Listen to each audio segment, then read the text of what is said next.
Hello बच्चों, आज हम केमिस्ट्री का एक इम्पॉर्टेंट टॉपिक स्टडी करने जा रहे हैं जिसका नाम है balancing of a chemical equation. एक केमिकल इक्वेशन को कैसे बैलेंस करते हैं, आइए स्टार्ट करते हैं।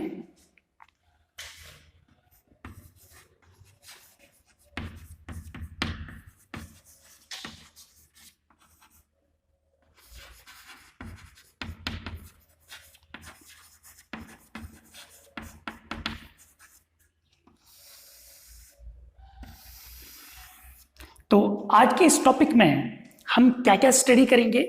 सबसे पहले हम देखेंगे what is balanced chemical equation.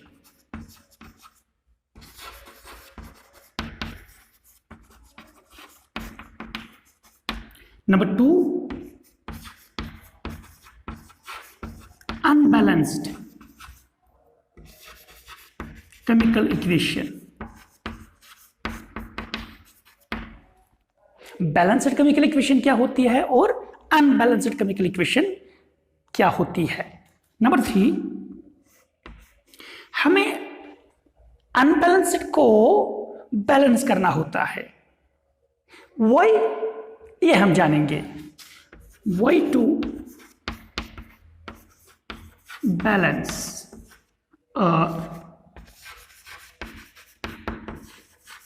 Chemical equation. और लास्ट टॉपिक जो हम आज देखेंगे, वेरी इंपॉर्टेंट, वो है हाउ टू बैलेंस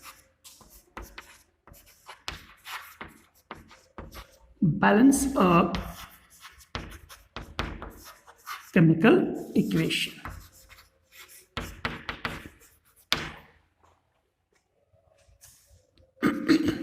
ये 4 चीजें हैं जो हमने आज स्टडी करने हैं, बहुत ही इजी है। तो आइए स्टार्ट करते हैं एक एक करके। ये बैलेंस्ड केमिकल इक्वेशन क्या है, अनबैलेंस्ड केमिकल इक्वेशन क्या है, हमें केमिकल इक्वेशन को बैलेंस क्यों करना पड़ता है और केमिकल इक्वेशन को कैसे बैलेंस करते हैं। सबसे पहले हम ये देखेंगे कि एक इक्वेशन हम यहां पे लिख रहे हैं। आपको याद होगा इससे पहले वाले टॉपिक में हमने केमिकल इक्वेशन स्टडी किया है जिसमें हमने ये देखा कि वाटर कैसे बनता है। हाइड्रोजन गैस और ऑक्सीजन गैस जब मिलता है अंडर स्पेशल कंडीशंस तो वाटर बनता है। यहां पर भी हम सेम इक्वेशन लिखेंगे। हाइड्रोजन और ऑक्सीजन गैस, ये 2 गैसेस हैं, स्पेशल कंडीशंस में हम इनको मिलाते हैं तो वाटर बनता है। यहां पे 2 लिखेंगे, यहां पे 2 लिखेंगे। आइए इसको हम देखेंगे। पहले ये वाले जो हैं रिएक्टेंट्स हैं, हाइड्रोजन और ऑक्सीजन रिएक्टेंट्स हैं, और ये जो वाटर H2O जो बना है ये वाटर का फॉर्मूला है और ये प्रोडक्ट है। इस रिएक्शन में हम देख रहे हैं कि बिफोर द रिएक्शन हमारे पास हाइड्रोजन और ऑक्सीजन थे, और जब रिएक्शन कंप्लीट हुई है तो रिएक्टेंट्स खत्म हो जाते हैं और सिर्फ प्रोडक्ट्स हमें दिखते हैं, तो हमारे पास वाटर है। अगर हम इनका ये देखेंगे कि इस साइड रिएक्टेंट के साइड हाइड्रोजन 2 हैं और प्रोडक्ट साइड हाइड्रोजन 2 हैं, रिएक्टेंट साइड ऑक्सीजन 2 है और प्रोडक्ट साइड ऑक्सीजन 1 ही है।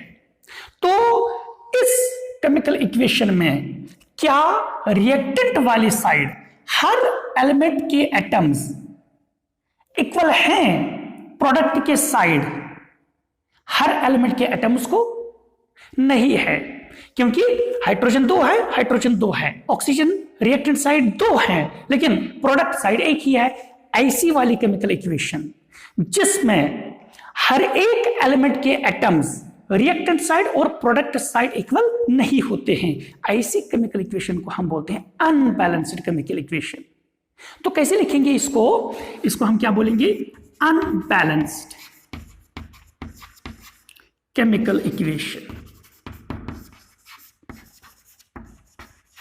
Unbalanced chemical equation.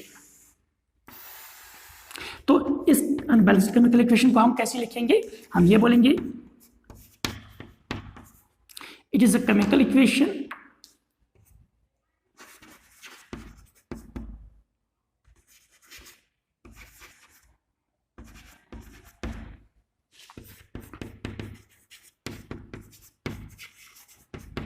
in which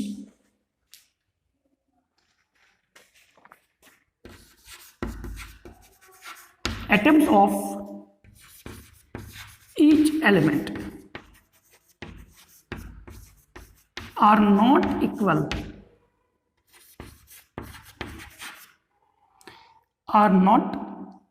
equal on both sides, that is reactant side and product side of the equation.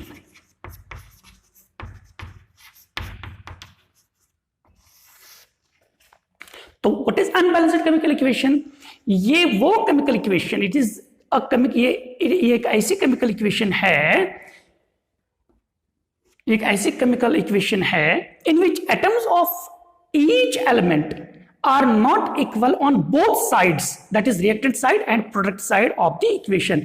equation के left side जो reactants हैं और products जो है वो right side होते हैं, हम लिखते हैं, हमने ऑलरेडी स्टडी किया है। तो reactant side और product side के एटम्स हर एक एलिमेंट के इक्वल नहीं होते हैं।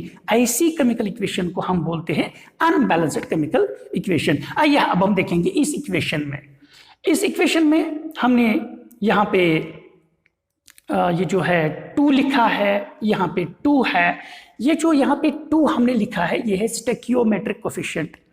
यहाँ पर स्टोइकियोमेट्रिक कोएफिशिएंट 2 है, यहाँ पे स्टोइकियोमेट्रिक कोएफिशिएंट 1 है, यहाँ पे 2 है। तो यहाँ पे अब हम देखेंगे क्या हर एक एलिमेंट के एटम्स रिएक्टेंट साइड और प्रोडक्ट साइड इक्वल हैं कि नहीं है। यहाँ पर 2 2s are 4, 4 हाइड्रोजन्स हैं, यहाँ पर 2 2s are 4, 4 हाइड्रोजन्स हैं। ऑक्सीजन 2 है, ये 2 जो है ये हाइड्रोजन के लिए भी है, ऑक्सीजन के लिए भी है, तो 2 ऑक्सीजन है। तो ये बैलेंस्ड केमिकल इक्वेशन है क्योंकि atoms of each element are equal on the reactant side and product side. ऐसी केमिकल इक्वेशन को हम क्या बोलेंगे? It is balanced chemical equation. Balanced chemical equation. तो ये जो बैलेंस्ड केमिकल इक्वेशन है इसको हम ऐसे लिखेंगे, it is a chemical equation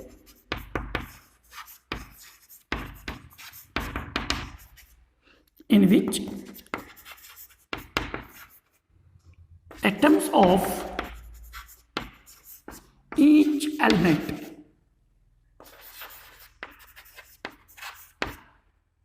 are equal on both sides, that is reactant side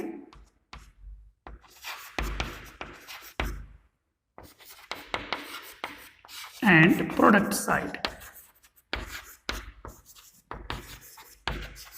of the equation.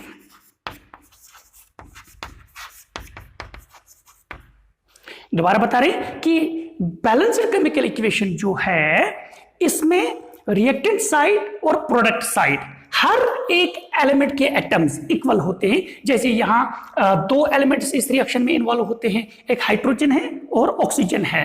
तो हाइड्रोजन के एटम्स इस साइड और हाइड्रोजन के atoms product side, left side और राइट साइड इक्वल हैं, और ऑक्सीजन इसके भी एटम्स दोनों साइड इक्वल है। ऐसी केमिकल इक्वेशन को हम बैलेंस्ड केमिकल इक्वेशन बोलते हैं। और अगर कोई भी केमिकल इक्वेशन बैलेंस्ड नहीं है, वो अनबैलेंस्ड है, हमें इसको बैलेंस करना पड़ता है।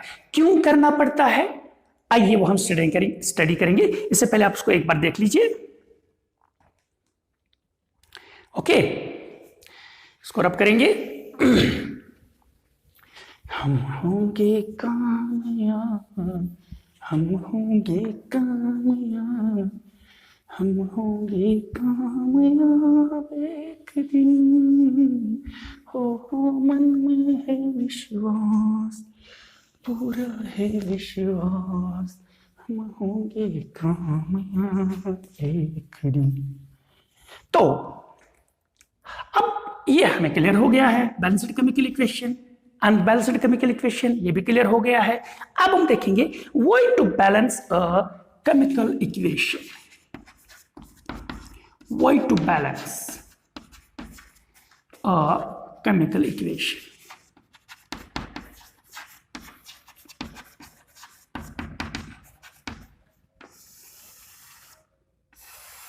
एक केमिकल इक्वेशन को बैलेंस क्यों करना पड़ता है, ठीक है। तो आइए हम आपको ये बताते हैं कि एक लॉ है that is called law of conservation of mass. Law of conservation of मास ये बताता है कि जब भी कोई केमिकल रिएक्शन होती है, रिएक्टेंट्स खत्म हो जाते हैं, प्रोडक्ट्स बन जाते हैं। रिएक्टेंट्स की आइडेंटिटी और रिएक्टेंट्स का जो प्रॉपर्टीज, नेचर, वो सब कुछ खत्म हो जाता है और नई चीज बनती है जिसको हम प्रोडक्ट बोलते हैं विद न्यू प्रॉपर्टीज। लेकिन जो रिएक्शन स्टार्ट होने से पहले रिएक्टेंट्स का मास था, अब रिएक्टेंट्स तो खत्म हो गए, प्रोडक्ट्स जो बनेंगे उनका मास, यानी कि रिएक्टेंट्स का पहले जो मास था, रिएक्टेंट्स खत्म होने के बाद अब प्रोडक्ट्स बनेंगे तो प्रोडक्ट्स का मास, ये रिएक्शन से पहले जितना मास था उतना ही मास प्रोडक्ट्स का होगा। यानी कि मास जो है it can neither be created nor destroyed during a chemical change, chemical reaction. जब भी कोई केमिकल रिएक्शन होती है, मास ना इंक्रीज होता है ना डिक्रीज होता है। ये एक यूनिवर्सल लॉ है, इसको हर जगह पे देखा गया है कि ये, और जो केमिकल रिएक्शन ये फॉलो होना चाहिए, क्योंकि मास अगर डिस्ट्रॉय होगा तो दुनिया में इतनी चेंजेस होती रहती हैं, तो धीरे धीरे मास तो कम कम होता जाएगा, एक दिन पूरा खत्म हो जाएगा, या मास इंक्रीज हो, ऐसा नहीं होता है, मास कांस्टेंट रहता है ना। तो आइए देखते हैं, ये जो अभी हमने अनबैलेंस्ड केमिकल इक्वेशन लिखी थी वो है हाइड्रोजन और ऑक्सीजन, और हमने बताया कि वाटर बनता है। बिफोर द रिएक्शन हम देखेंगे कि हाइड्रोजन का मास जो है वो 2 यूनिट्स है, एक हाइड्रोजन का 1.008 है, हम अप्रोक्सीमेटली 1 लेते हैं, 1, और दूसरा हाइड्रोजन का भी 1, तो 2 यूनिट्स प्लस ऑक्सीजन का 16 यूनिट्स है और इसका बनेगा 32। तो बिफोर रिएक्शन कितना मास होगा, अगर ये मोल्स लेंगे तो ग्राम्स में लेना पड़ेगा, तो 32 + 2 तो 34 यूनिट्स है मास, है ना, या मोल्स अगर लेंगे तो 34 ग्राम्स है बिफोर द रिएक्शन मास। अब हम देखेंगे वाटर जो बना है, 2 हाइड्रोजन का 2, एक ऑक्सीजन का 16, है ना, तो ये बनेगा हमारे पास टोटल मास 18 ग्राम्स या 18 यूनिट्स। तो before the reaction 34 grams, after the reaction 18 grams, that means कि मास डिक्रीज हो रहा है ड्यूरिंग द केमिकल रिएक्शन, तो जो कि पॉसिबल नहीं है as per law of conservation of mass. To obey the laws of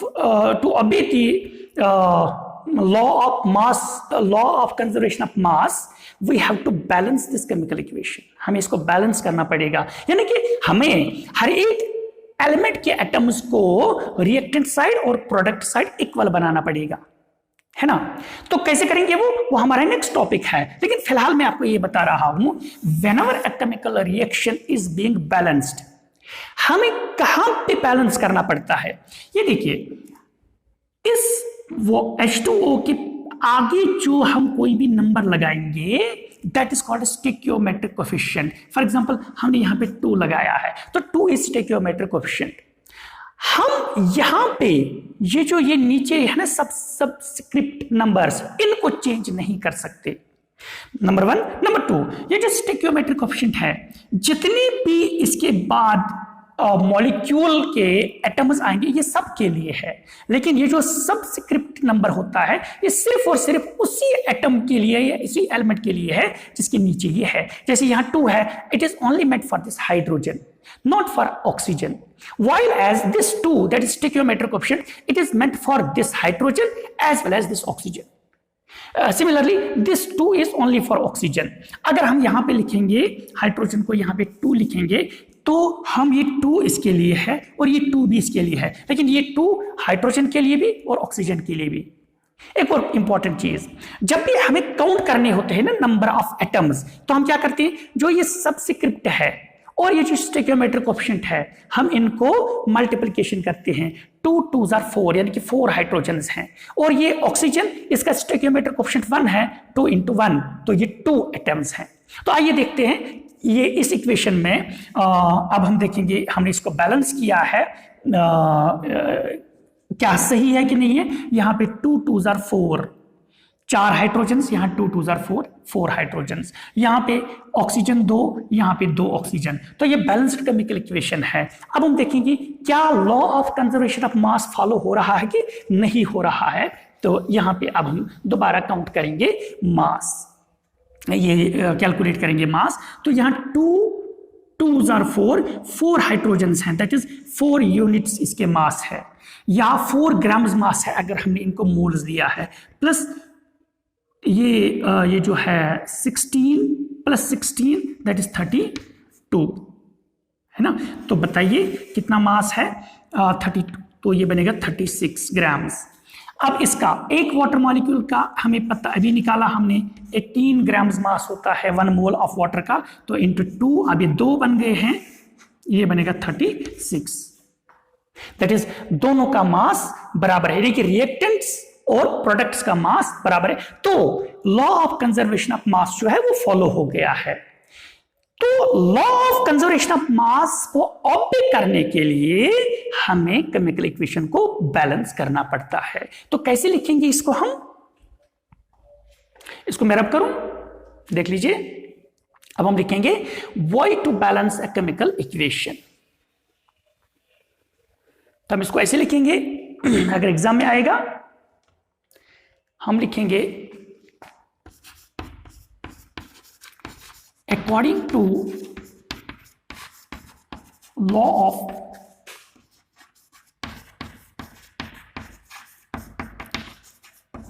conservation of mass,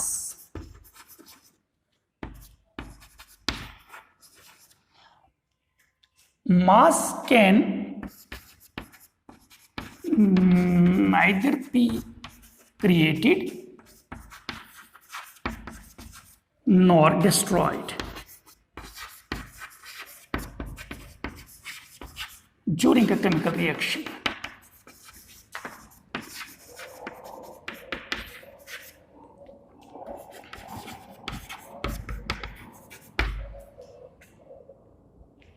To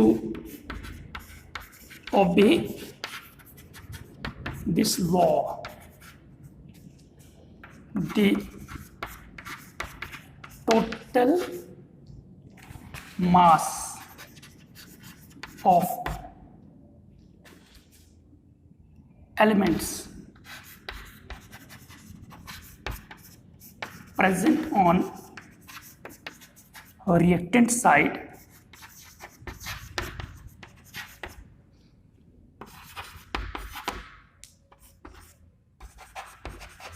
must be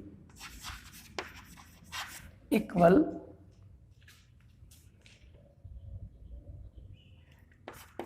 to the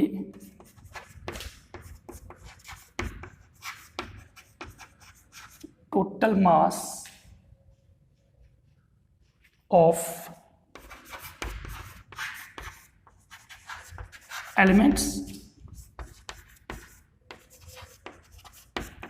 present on the product side.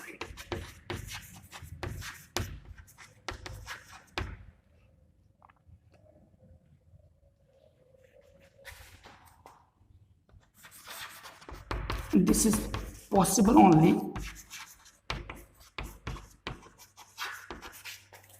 if atoms of each element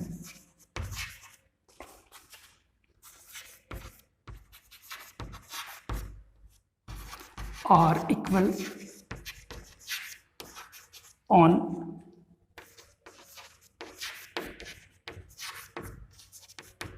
reactant side and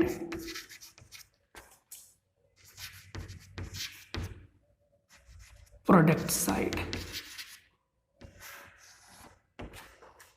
ठीक है, तो देखिए हमने इस question का answer कैसे लिखा है कि हमें केमिकल इक्वेशन को बैलेंस क्यों करना पड़ता है।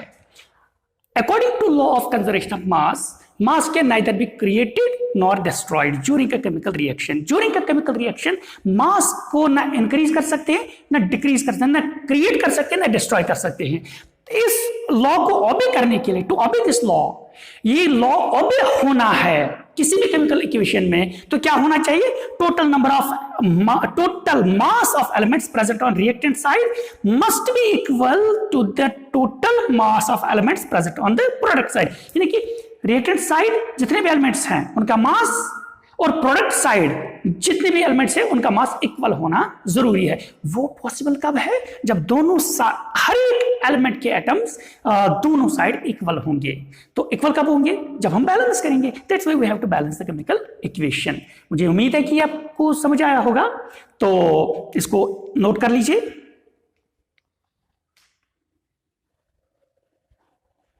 ओके,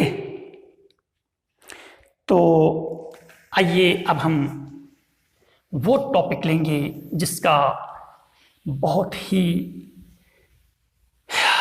इंतजार है,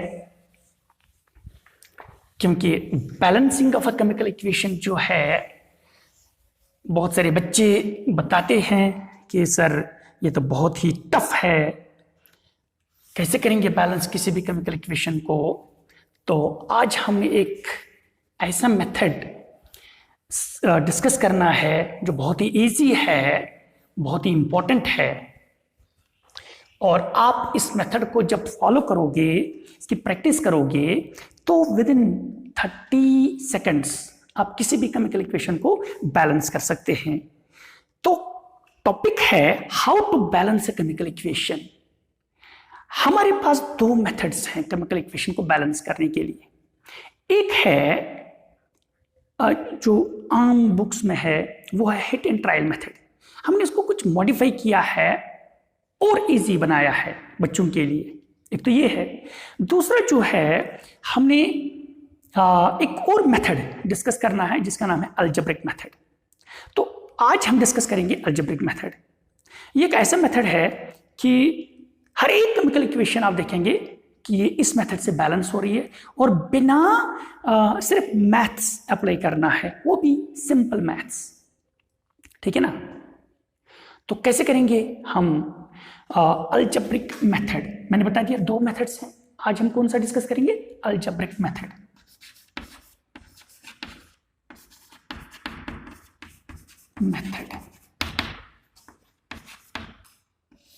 किसके लिए, बैलेंसिंग ऑफ केमिकल इक्वेशंस। तो आइए एक एग्जांपल लेते हैं हम। सबसे पहले ये देख लीजिए, ये है अल्युमिनियम। जब ऑक्सीजन के साथ रिएक्ट करता है, ये बना देगा Al2O3। पहले आप एक काम करेंगे, इस मेथड को आप समझेंगे, समझने के बाद ये आपके कॉन्शियस माइंड में जाएगा। जब आप बार बार प्रैक्टिस करेंगे ना, तो ये जाएगा सबकॉन्शियस माइंड में। इसके बाद सोचने की कोई जरूरत नहीं पड़ेगी, ऑटोमेटिकली आप इसको कर पाएंगे। तो ये देखिए, अल्युमिनियम जो है ऑक्सीजन के साथ मिला है, ये बना देगा अल्युमिनियम ऑक्साइड। क्या करना है, सबसे पहले आप ना इनका जो स्टोइकियोमेट्रिक कोएफिशिएंट है वो आप लिख लीजिए ABC।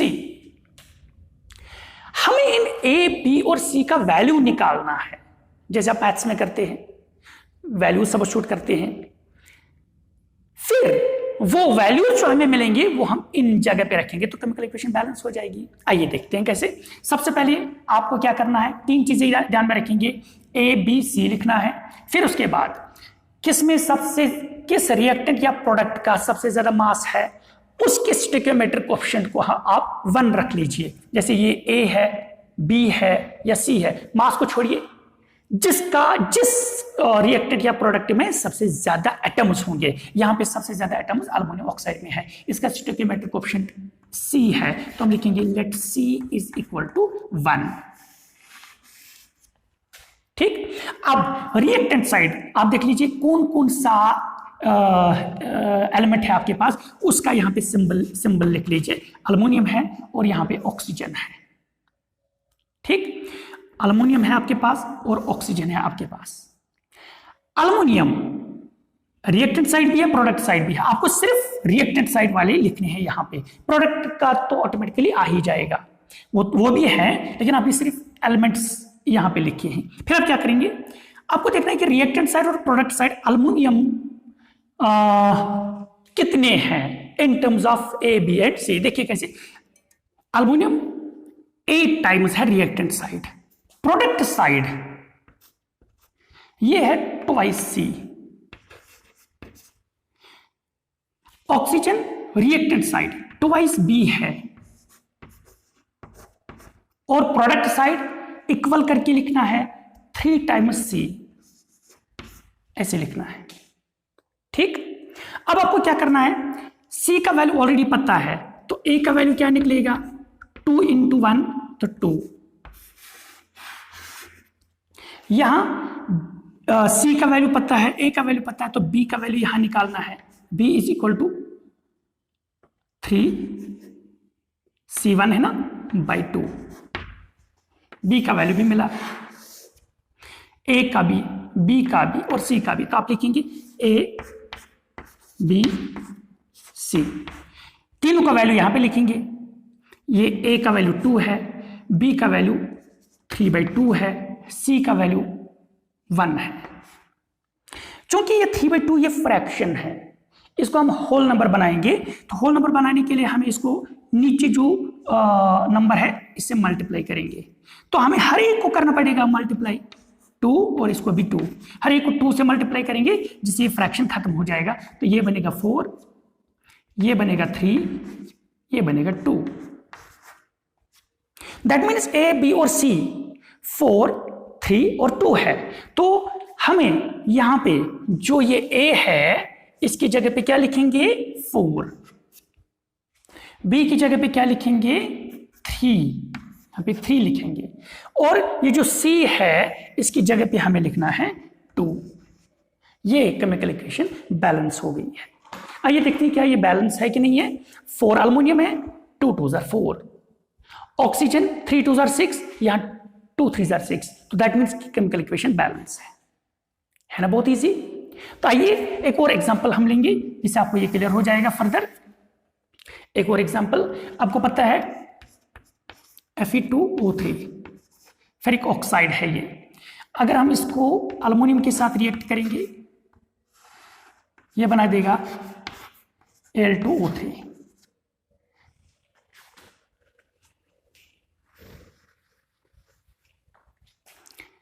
अल्युमिनियम के साथ रिएक्शन ये बना देगा Al2O3 प्लस आयरन बाहर जाएगा।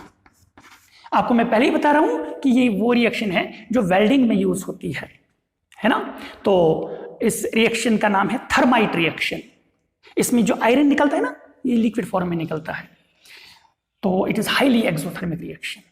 तो इस रिएक्शन को देखेंगे कि सबसे पहले क्या करते हैं हम, बैलेंस करना है हमें ये रिएक्शन को। यहां पे लिखेंगे A, यहां पे लिखते हैं B, यहां पे लिखेंगे C और यहां पे लिखेंगे D। पहले ये करना पड़ेगा। फिर हमें क्या करना पड़ेगा, इस रिएक्शन में हमें देखना है कि सबसे ज्यादा एटम्स किस में है, उसको हमने A के 1 के बराबर रखना है। इसमें 5 है, इसमें भी 5 है, तो दोनों में से किसी को भी, चलिए A इज इक्वल टू 1 रख लिया। अब हम देखेंगे रिएक्टेंट साइड कितने एलिमेंट्स हैं। एक है हमारे पास आयरन, दूसरा है हमारे पास ऑक्सीजन, तीसरा है हमारे पास अल्युमिनियम। जैसे इसमें किया, ये 3 एलिमेंट्स है हमारे पास। अब आयरन जो है ये कितनी टाइम्स है, यहां पे ट्वाइस A टाइम्स है। ये प्रोडक्ट साइड कितनी टाइम्स, ये D साइड है, D हो प्रोडक्ट साइड D टाइम्स है। ऑक्सीजन का देखेंगे, ऑक्सीजन 3 × A और product side 3 × C। Aluminium B times है और प्रोडक्ट साइड अल्युमिनियम 2 × C। अब A हमें ऑलरेडी पता है तो D होगा 2, D का वैल्यू मिला हमें। अब यहां पे 3 और 3 कैंसिल हो जाएगा, C A के बराबर है, A 1 है तो C 1 है। यहां पे B इक्वल टू 2, C का वैल्यू हमें 1 है तो that means B equal to 2। That is A B C और D सबका वैल्यू हमें मिला है। A का वैल्यू हमारे पास है ऑलरेडी 1, B का वैल्यू 2 मिला है, C का वैल्यू 1 मिला है, D का वैल्यू 2 मिला है। तो हम A B C और D के यही वैल्यूज देंगे, ठीक है ना। तो यहाँ पे A का हम 1 लिखेंगे, लिखने की जरूरत नहीं है क्योंकि जब यहाँ कुछ नहीं है तो 1 ऑटोमेटिकली यहाँ पे है। तो यहाँ पे B है तो हमें B की जगह पे 2 लिखना है। C है यहाँ पे, है ना, तो C का वैल्यू 1 है, यहाँ पे नहीं लिखेंगे, कुछ भी नहीं लिखेंगे। और यहाँ D है और D का वैल्यू यहाँ पे 2 है तो 2 हमने लिखा है। आइए देखते हैं क्या ये बैलेंस हुआ कि नहीं हुआ है। Fe 2 है, आयरन 2 है, ट्वाइस Fe है, ऑक्सीजन यहाँ पे 3 है, ऑक्सीजन 3 है, अल्युमिनियम 2 है, Al2 है। दैट मीन्स ये केमिकल इक्वेशन बैलेंस हो गई। This is algebraic method and it is very easy और ये एक्यूरेट भी है और इससे हम किसी भी केमिकल इक्वेशन को बैलेंस कर सकते हैं, ठीक है ना। आइए तीसरी एग्जांपल हम लेंगे। आपको याद होगा मैंने आपको इससे पहले क्लास जो हमने ली है उसमें हमने ये क्लियर किया है कि मैग्नीशियम रिबन जब जलता है तो हमें मैग्नीशियम को रब करना पड़ता है। याद आया क्यों रब करना पड़ता है? क्योंकि मैग्नीशियम ऑक्साइड की लेयर उस पर होती है, उसको रिमूव करना पड़ता है, ठीक है ना। ये वही केमिकल रिएक्शन है और ये अनबैलेंस्ड केमिकल इक्वेशन, इसको बैलेंस करना पड़ेगा। सबसे पहले क्या करना पड़ता है, A B और C लिखते हैं। किसमें सबसे ज्यादा एटम्स हैं? इसमें है, चलिए let C is equal to 1, ये हो गया। अब 2 ही एलिमेंट्स है इसमें, एक है मैग्नीशियम और मैग्नीशियम है और है ऑक्सीजन। रिएक्टेंट और प्रोडक्ट साइड काउंट करेंगे, A टाइम्स है magnesium, product side C times है magnesium, oxygen twice B times है, प्रोडक्ट साइड C टाइम्स है। यहाँ C ऑलरेडी पता है 1 है तो A भी 1 ही होगा, है ना। यहाँ पे B निकालेंगे हम, B is equal to C का वैल्यू 1 है तो 1 और ये 2 नीचे जाएगा 1/2, दैट इज A B और C तीनों का वैल्यू हमें मिला है। A 1 है, B 1/2 है, C 1 है ना। तो B फ्रैक्शन है, इस फ्रैक्शन को खत्म करने के लिए हम इसको 2 से मल्टीप्लाई करेंगे, तो सबको 2 से ही मल्टीप्लाई करना पड़ेगा ताकि ये इक्वल बनेंगे सारे, है ना। तो ये 2 है, ये बनेगा 1 क्योंकि 2 और 2 कैंसिल है और ये बनेगा 2, तो दैट मीन्स ABC का वैल्यू 2 1 2 है। तो यहाँ पे जो हमें ये स्टेक्योमेट्रिक कोएफिशिएंट हमने A B और C लिखा था, हमने A की जगह पे 2 लिखना पड़ेगा, B की जगह पे हम क्या देंगे 1, लिखने की जरूरत नहीं है। C पे हम क्या लिखेंगे, C की जगह पे 2 लिखेंगे। तो देखिए मैग्नीशियम 2 ऑक्सीजन 2 ऑक्सीजन 2, तो ये केमिकल इक्वेशन बैलेंस है ना, इजी, गुड। तो आइए एक और एग्जांपल हम देंगे, एक और एग्जांपल।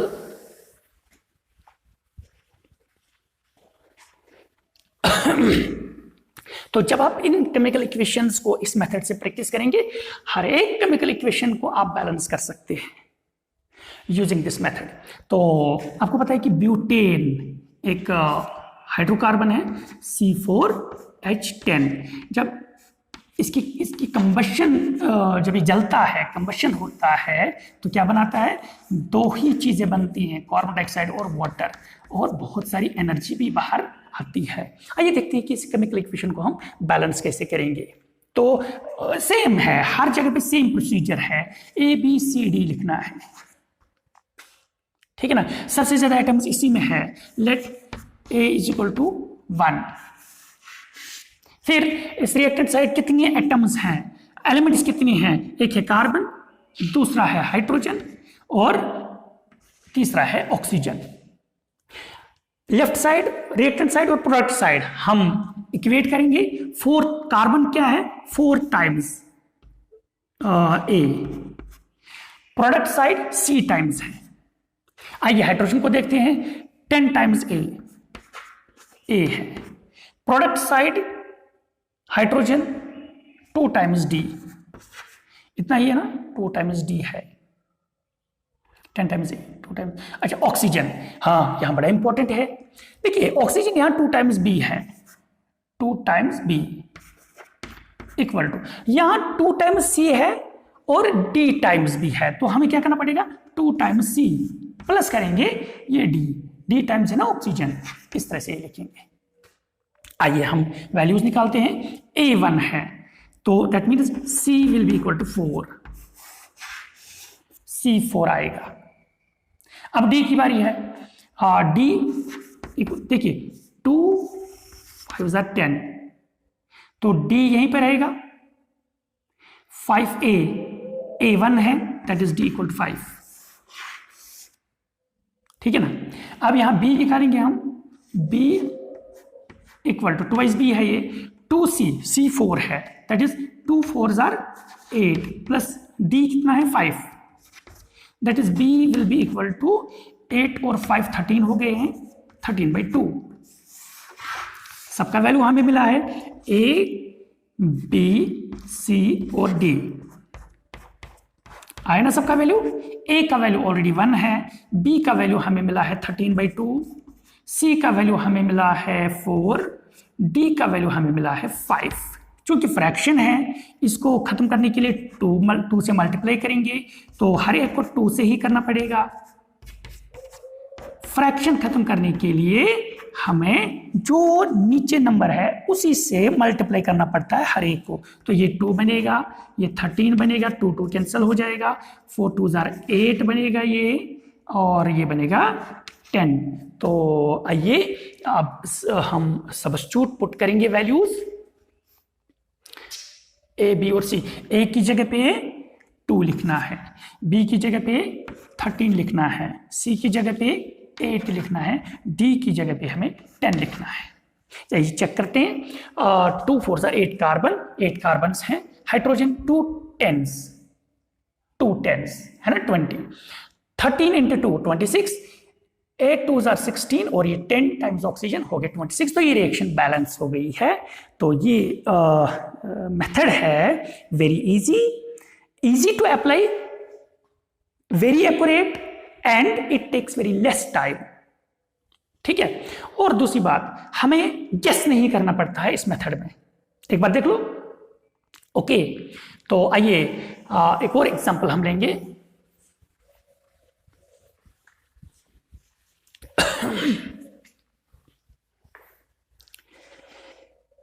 तो एक रिएक्शन है Fe2O3, जब इसको सल्फ्यूरिक एसिड के साथ रिएक्ट करते हैं ये बना देगा Fe2SO4 का होल थ्राइस प्लस H2O, ये रिएक्शन है। तो इसको बैलेंस करना हमें, ये रिएक्शन है क्या, कहां से आई है, ये हमें बाद में देखना है, लेकिन फिलहाल हम क्या करेंगे, यहां A लिखेंगे, यहां B लिखेंगे, यहां C और यहां D। तो सबसे ज्यादा आइटम्स इसमें दिख रहे हैं, तो let C is equal to 1। अब कितने एलिमेंट्स हैं, एक है हमारे पास आयरन, एक है हमारे पास ऑक्सीजन, एक है हमारे पास आयरन ऑक्सीजन हाइड्रोजन भी है, सल्फर है, 4 है हमारे पास। ऑक्सीजन 2 जगह पे है ना, लेकिन लिखना एक ही जगह पे है, ठीक है। तो आयरन को सब्स्टिट्यूट कर लीजिए, ट्वाइस A है ये, प्रोडक्ट साइड ट्वाइस C है। ऑक्सीजन का देखते हैं, ऑक्सीजन 2 जगह पे है, 3A प्लस 4B, और प्रोडक्ट साइड भी 2 जगह पे है। यहां 4 अंदर है ब्रैकेट्स के अंदर और ये 3 बाहर है। ये 3 सल्फर के लिए भी ऑक्सीजन के लिए भी है, लेकिन 4 सिर्फ ऑक्सीजन के लिए है, तो 4 3s are 12, तो 12 टाइम्स C प्लस, यहाँ पे डी है, ये आ गया है, ऑक्सीजन के लिए इक्वेशन बनी है हमें। अब हाइड्रोजन की बारी है, यहाँ पे हाइड्रोजन ट्वाइस बी है ना, ट्वाइस बी हाइड्रोजन है, और यहाँ पे ट्वाइस डी। अब सल्फर, सल्फर है यहाँ पे बी टाइम्स, और यहाँ पे सल्फर 3, ये 3 सल्फर के लिए भी है, 3C। ठीक है, ऐसे लिखेंगे हम वैल्यूज। अब हम देखेंगे C ऑलरेडी हमें पता है, 2 और 2 कैंसिल हो जाएगा, A C के बराबर C1 है तो A1 आ गया है। अब हम देखेंगे A मिला है, अब B यहाँ पे मिलेगा, 2 और 2 कैंसिल है, तो पहले यहाँ पे हम B मिलेगा यहाँ से हमें, चलिए B is equal to 3 times C1 है तो B इक्वल टू 3 है ना। A मिला है, B मिला है, C मिला है, तो D यहाँ से भी मिलेगा, यहाँ से भी मिलेगा, तो ऑक्सीजन चूंकि कॉम्प्लेक्स लग रहा है तो इजी तरीके से यहाँ से निकालेंगे हम D, 2 और 2 cancel, D is equal to B, और B का वैल्यू 3, ये हमें मिल गया यहाँ पे D। यहाँ से हमें कुछ निकालने की जरूरत नहीं है ना। तो हमें क्या मिला, A B C और D, तीनों का वैल्यू, चारों का वैल्यू हमें लिखना है। A जो है वो हमें 1 है, B का वैल्यू हमें 3 है, C का वैल्यू 1, D का वैल्यू 3, 1 3 1 3। तो A इसकी जगह पे क्या लिखेंगे, 1 लिखने की जरूरत नहीं है, B की जगह पे क्या लिखना पड़ेगा, 3, C जो है इसकी जगह पे क्या लिखेंगे हम, 1, कुछ नहीं लिखेंगे क्योंकि स्टिक्योमेट्र कोएफिशिएंट ऑलरेडी 1, कुछ नहीं लिखा तो 1 है वहां पे, और D जो है वो 3 है यहाँ पे। आइए चेक करेंगे, आयरन 2 है, यहाँ पे Fe2, ऑक्सीजन 3 और 4 3 12, 12 और 3 15, यहाँ पे 4 3 और 3 12 और 3 है ना, बराबर है। सल्फर 3 है और सल्फर भी यहाँ पे 3 टाइम्स सल्फर है। हाइड्रोजन को काउंट किया ना हमने, 3 2 6, 3 2 6, तो बराबर है। ये है how to balance this chemical equation. Clear होगा, क्लियर हो गया ना, गुड। तो चलिए और एक और एग्जांपल लेते हैं। बहुत ही इजी मेथड है ये, आप जितनी भी बुक्स में केमिकल रिएक्शंस आपको दिखेंगे, अप्लाई कर लो इस मेथड को, डेफिनेटली आपको ये जो है यूजफुल फ्रूटफुल साबित होगा ये मेथड। तो एक और एग्जांपल हम लिखेंगे, याद होगा आपको K2 12th क्लास में ये केमिकल रिएक्शन आपको मिलेगी, पोटेशियम डाइक्रोमेट, इसको जब हम H2SO4, सल्फ्यूरिक एसिड है ये, it is also called king of chemicals, इसको हम बताते हैं किंग ऑफ केमिकल्स। इसका एक और नाम है ऑयल ऑफ विट्रॉल, है ना। ये है पोटेशियम डाइक्रोमेट। जब हम पोटेशियम डाइक्रोमेट को सल्फ्यूरिक एसिड में डालते हैं तो क्रोमियम ट्राइऑक्साइड बनेगा, CrO3 प्लस K2SO4, ये भी बनेगा, और H2O वाटर। सेम प्रोसीजर है, देखिए A B C D, हाँ एक और आ गया, E भी लिख सकते हैं। सबसे ज्यादा एटम्स आपको इसमें दिखेंगे, let A is equal to 1, मिल गया ना, A सबसे ज्यादा एटम्स इसमें है। तो कितने एलिमेंट्स हैं हमारे पास, एक है पोटेशियम हमारे पास, दूसरा है क्रोमियम हमारे पास, तीसरा है ऑक्सीजन हमारे पास, चौथा है हाइड्रोजन हमारे पास, और सल्फर भी है। ऑक्सीजन तो ऑलरेडी लिखा है, जितनी बार ऑक्सीजन होगा लिखना एक ही बार है ना। तो पोटेशियम को सब्स्टिट्यूट करेंगे, ट्वाइस A लिखेंगे यहाँ पे, that is equal to product side twice D है, ट्वाइस D। क्रोमियम का देख लीजिए, ट्वाइस A है, प्रोडक्ट साइड C टाइम्स है। अब ऑक्सीजन की बारी है, दो जगह पे है, 7 times A plus 4 times B equal to यहाँ पे 3 टाइम्स C, फिर 4 टाइम्स D प्लस करके लिखना है, 4 टाइम्स D और 4 टाइम्स D, उसके बाद प्लस E, है ना। थोड़ा हम हाइड्रोजन को आगे लिखेंगे, ये हाइड्रोजन है और सल्फर है। ठीक, अब हाइड्रोजन की बारी आ गई है। हाइड्रोजन ट्वाइस बी है, हाइड्रोजन ट्वाइस बी, और इस साइड हाइड्रोजन ट्वाइस ई है। अब सल्फर की बारी है, बी टाइम्स सल्फर है और सल्फर यहां पे डी टाइम्स है। ठीक है ना। तो आइए हम वैल्यूज निकालते हैं। यहां पे 2 और 2 कैंसिल, डी ए के बराबर, ए का वैल्यू 1 तो डी का वैल्यू हमें मिला है। अब यहां सी, ए का वैल्यू 1 दैट इज 2, सी 2 के बराबर निकला है। ओ कॉम्प्लेक्स लग रहा है ना, छोड़ दीजिए इसको, आगे देखेंगे हम। यहाँ पे डी सी और ए का वैल्यू हमें पता है, यहाँ तो ई है तो 2 और 2 कैंसिल है, ई का वैल्यू हमें यहाँ से मिलेगा तो ई इक्वल टू बी, और बी अभी मिला नहीं है हमें, बी यहाँ से मिलेगा हमें, B is equal to D, और डी का वैल्यू ऑलरेडी 1 है दैट इज यहाँ से मिला हमें डी, बी का वैल्यू हमें यहाँ पे मिला है, ए का वैल्यू मिला, बी का, सी का, डी का, अब ई का वैल्यू यहां से मिलेगा, E equal to B, B 1 है तो यहां से हमें ये मिल गया है that is A B C D और ई। देखिए हमें सब मिल गए ना, तो हमें इस ऑक्सीजन के साथ छेड़ने की जरूरत है ही नहीं। ए का वैल्यू हमें 1 है, बी का वैल्यू 1 है, सी का वैल्यू यहां पे 2 है, सी का वैल्यू 2, डी का वैल्यू 1 है और ई का वैल्यू 1 है। देखिए यहाँ पे ए कुछ लिखने की जरूरत नहीं है, बी 1 ऑलरेडी 1 यहाँ पे है, न लिखना यहाँ पे मतलब कुछ नहीं होने का मतलब 1 है, सी यहाँ पे 2 है, यहाँ पे 2 लिखना पड़ेगा, 2 मोल्स है ये। इसके बाद डी कुछ नहीं लिखना है, ई कुछ नहीं लिखना क्योंकि ये दोनों इस डी और ई यहाँ पे 1 है। तो आइए देखते चेक करेंगे इसको कि 2 है, क्रोमियम 2 है, ट्वाइस CR है यहाँ पे, ऑक्सीजन का 7 और 4 11, यहाँ पे 6 और 4 10 और 1 हो गए 11। अब हाइड्रोजन 2 है यहाँ पे, 2 हाइड्रोजन है यहाँ पे, अब कौन सा बचा, सल्फर 1 ही है, सल्फर 1 ही है। देखिए ये केमिकल इक्वेशन बैलेंस हो गई है। तो दिस इज अलजेब्रिक मेथड। आइए लास्ट एग्जांपल हम देंगे जो हमारी 10th क्लास की बुक में है, और ये केमिकल इक्वेशन जो है बहुत ही इंपॉर्टेंट है क्योंकि हम इसको लैब में भी करते हैं।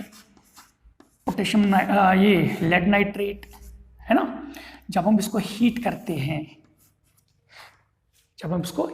हैं तो लेड ऑक्साइड हमें मिलता है, प्लस ब्राउन कलर्ड गैस हमें मिलेगा NO2 प्लस ऑक्सीजन गैस हमें मिलता है।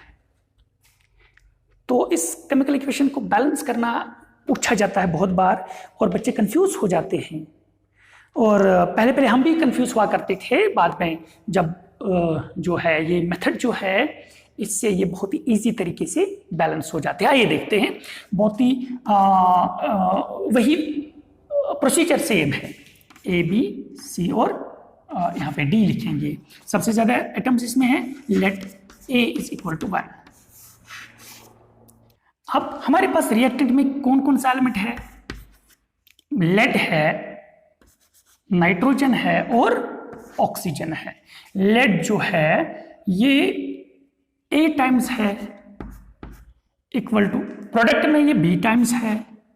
नाइट्रोजन का देखते हैं, नाइट्रोजन ये 2 जो है ये ऑक्सीजन के लिए भी और नाइट्रोजन भी है, तो ट्वाइस ए, नाइट्रोजन ट्वाइस ए टाइम्स है रिएक्टेंट साइड। प्रोडक्ट साइड ये सी टाइम्स है, सिर्फ नाइट्रोजन, ये 2 नाइट्रोजन का नहीं है ना। अब ऑक्सीजन का देखते हैं, यहां पे 2 3 6 टाइम्स ए, और प्रोडक्ट साइड 3 जगह पे ऑक्सीजन है, एक तो ये बी टाइम्स है प्लस ट्वाइस सी टाइम्स है प्लस ट्वाइस डी टाइम्स है ना।